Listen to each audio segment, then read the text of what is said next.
ऐसे ऐसे कितनी जगह ले जाएगी, कहाँ जाना पड़ेगा। ये कभी मत सोचो कि यहाँ कोई तुम्हारा अड्डा बना दिया, कोई खूंटा गाड़ दिया, उसी में आपको बांध दिया। नहीं, यहाँ बंधन मुक्त कराने का काम है, तो एक जगह बांधा नहीं जाए।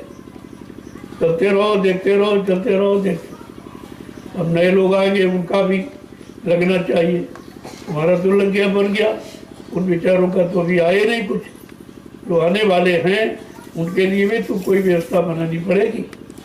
तो उनका कर्म कर्जा कैसे अदा होगा, उनकी कमाई परमात्मा कैसे लगी, उसका लाभ उनको कैसे मिलेगा, तो उनको भी तो लाभ देना। इसलिए ये व्यवस्था अभी बंद नहीं हुई, ये बराबर चलती रहेगी।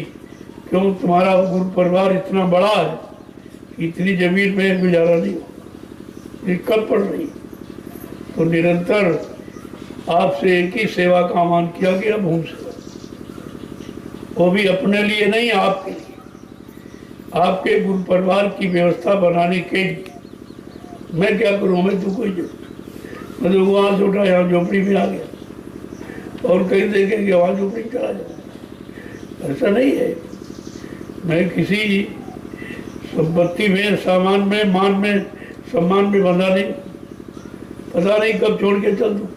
और आप देख रहे हो अनुभव, नैमिषारण से आपको अनुभव कराया जाए। जब बन के वहाँ तैयार हो गया सतगुरु धाम, तो लोग समझते थे उसी में रहेंगे, वो बढ़िया VIP बनवाया। तो अब मैं रोज कहता, नहीं भाई, हमारी पहचान झोपड़ी है, मैं झोपड़ी में रहता हूँ, झोपड़ी में रहता हूँ। तो अचानक जब वो सब बन गया, तो एक दिन ऐसी अंदर में प्रेरणा हुई कि चलो, तो चलो, यहाँ शांति भंग हो रही है। तो गाड़ी ले और फट से जंगल में, उसी जंगल में वो ज्ञानाश्रम जहाँ बना, उस जंगल बहुत भीषण जंगल था। शेर चीते रहते थे उसमें, दिन में लोग नहीं आते थे, डरते थे। तो मैं आया और देख के चला गया। दूसरे दिन आके बैठ गया कि भैया मैं तो यही रहूँगा। एक पन्ने प्लास्टिक की, मतलब यानी झोपड़ी बनाई हो। ऐसा नहीं कि हम तुमको रखते हैं, हम भी वैसे रहते। हम कोई महलों मकानों में नहीं रहते। आपको अगर झोपड़ी में रखता हूँ तो मैं भी झोपड़ी में रहता। और हमको ये पसंद बहुत है। हम किसी पेड़ के नीचे रुक जाएंगे, वहाँ भी गुजारा हो जाएगा। वहाँ भी हमको तो किसी चीज़ की जरूरत ही नहीं, और जिसको जरूरत है उसके पास सब कुछ है। यही प्रकृति का नियम है। ये प्रकृति ने नियम बना दिया कि चाह गई चिंता मिटी मनुआ बेपरवाह, जिनको कछु ना चाहिए वो साहन के साथ, वो बादशाहों के बादशाह जिनको काल माया का कोई सामान चाहिए ही नहीं, कोई इच्छा नहीं लेने की, रखने की, ये की वो की।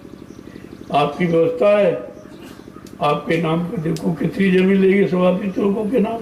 मैंने तो अपने नाम कुछ रखा नहीं, कुछ मेरा कोई नाम है नहीं, तो फिर रखोगे क्या। अब जो नाम मालिक दे देगा उसी नाम से जाना जाऊंगा, उसी नाम से लोग काम देखेंगे और वही नाम से पुकारने लगेंगे। इसलिए उनका कोई नाम हो, तो माँ बाप ने अपनी परिचय के लिए कोई न कोई नाम तो रखे देते, लेकिन वो नाम नहीं है उनका असली नाम। जिस नाम से काम, जिस नाम से काम किया जाता वही उनका नाम।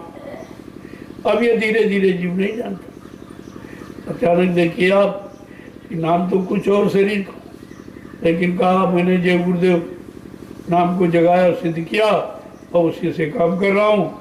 ये नाम न तुम्हारा न मेरा, लेकिन हमको लोग बाबा जय गुरुदेव कहते हैं। ये कहा कहते हैं लोग, है इनका कोई नाम नहीं, नाम न रूप, न कोई नाम है न कोई रूप। ये 5 तत्वों का पिंजरा है, ये 5 तत्वों में विलीन हो जाएगा। तुम्हारा कोई रूप नहीं, तुम्हारा कोई नाम नहीं, तुम्हारा कोई स्थान नहीं, सब खत्म हो जाए, कुछ नहीं रहेगा। तो जाने के पहले ही छोड़ दो तो दुख नहीं होगा, चिंता नहीं होगी आपको। लेकिन जाने के पहले छोड़ना बड़ा मुश्किल है, क्योंकि आपने उसको अपना मान लिया। अपना मानकर आप उसको फंस गए, उसी में बंध गए। तो छोड़ना बड़ा मुश्किल है, लेकिन धीरे धीरे धीरे आपको देखो अलग किया जा रहा। कभी 1 महीने, कभी 2 महीने आश्रम पर रहे, कभी 3 महीने रहे, कभी कुछ लोग तो जब से आए तब से गए नहीं। देखो अपने आप छूट रहा घर मकान, जबरदस्ती नहीं की जा रही, स्वेच्छा से। अब कहते रहे वहाँ क्या रखा भी, यही ठीक है, ऐसे बढ़ के कम से कम ठंडे तो यहाँ रहोगे। जैसे पत्थर पिघलता नहीं पानी में, लेकिन एक पानी में पड़ा पत्थर एक धूप में अंतर है। वो तपता है, आप बैठ नहीं सकते हो, जल जाओ, और पानी वाला ठंडा आप प्रयोग कर सकते। उसी तरह से ये धीरे धीरे आपको निकाला जाए। धीरे धीरे आपको घर गृहस्थी में जो आप रहे उसका अनुभव आपके पास। अब जरा विरक्ति का अनुभव कर लो कि तो उसमें तो कुछ मिला नहीं, सब चला गया और आप लुट गए सब तरफ से। शारीरिक शक्ति भी खर्च किया नहीं, लुटा दी, जो पैदा किया वो भी सब चला गया। तो तुम्हारे पास बचा क्या? क्या तुम इसी काम के लिए आए थे? तुम अपना काम भी नहीं समझ पाए। तुम्हारा काम है जीवात्मा जी के घर पहुंचे, और कहाँ फंस गए आप? कहाँ फंस गए? लेकिन धीरे धीरे वहाँ से आपको निकाला भी जा रहा, कभी 1 महीने, कभी 2 महीने, कभी 3 महीने, और आपसे संयम ब्रह्मचर्य का पालन भी करा दिया जा रहा। वैसे आप कर नहीं सकते हो, क्योंकि आप इतने आदि भोगों के हो, बगैर उसके तुम रह ही नहीं सकते। लेकिन कैसे धीरे धीरे आपको अलग किया जा रहा, आपको निकाला जा रहा, आपकी शारीरिक शक्ति की रक्षा हिफाजत की जा रही है, सब काम आपके साथ हो रहा। यहाँ आप चाहकर भी कर रहे, हम कुछ है। वही हम आश्रम में रहते, आश्रम की कोई न कोई मर्यादा, गुरु की कोई न कोई मर्यादा है। अगर मर्यादा को समझ लिया तो तुम्हारा इसी मर्यादा में काम बन जाएगा। कुछ आपको करना काम, जब करने वाला तुम्हारे साथ तो तुम्हें करने की क्या जरूरत। लेकिन अगर कुछ न कराया जाए तो तुम पहले तो बिगड़े और बिगड़ जाओगे।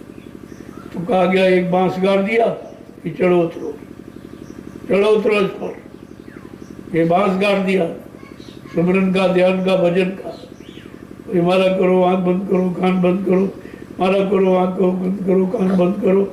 इसमें आपको लगा दिया गया कि उधर से हटने का रास्ता यही है।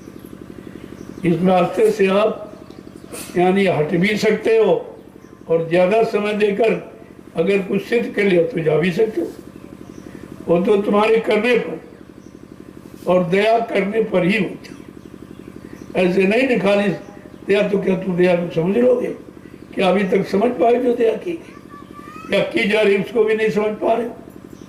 क्योंकि दया कोई दिखाई तो देती नहीं, अनुभव की जाती। इसलिए ये सब अनुभव ही तो आपको कराया जा रहा।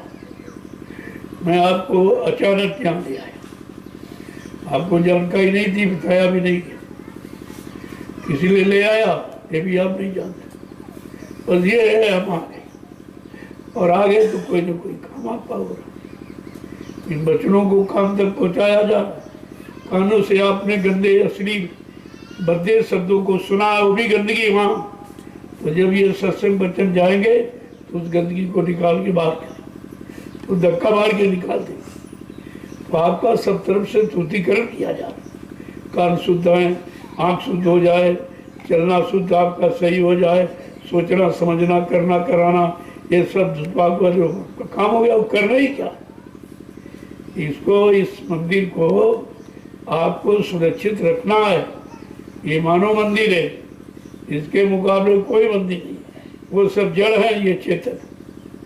चेतन मंदिर केवल यही एक ही है, और चेतन मंदिर कहीं ना, वो मंदिर कहीं जा सकता, न बोल के आपको बता सकता, न कुछ उठा के दे सकता, न आपका ले सकता, कुछ नहीं। क्योंकि चेतन लेने देने बताने का काम चेतन करता, जड़ नहीं।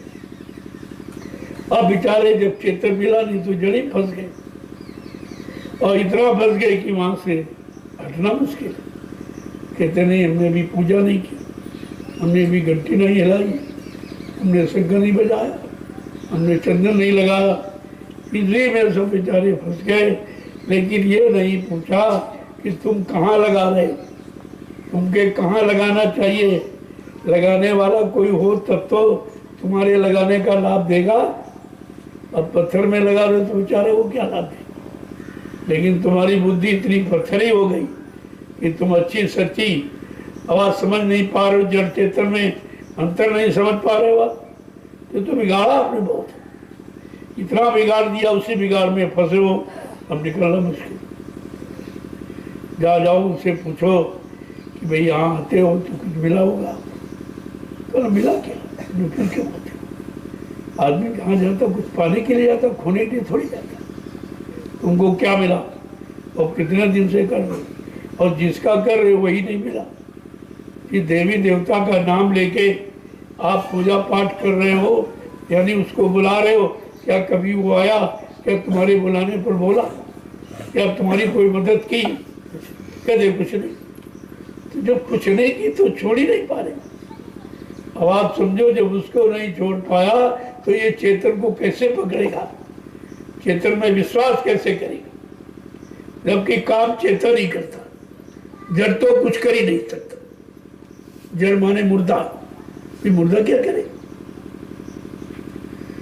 तो ये सब जानकारी सत्संग के माध्यम से यहाँ शुरुआत की गई, क्योंकि सत्संग पहले था नहीं, पहले कथा वार्ता सुनाई जाती थी शुभ कर्म करने की, और वो भी बेड़ी थी, वो भी बेड़ी ही थी, एक पाप बेड़ी, एक पुण्य की बेड़ी।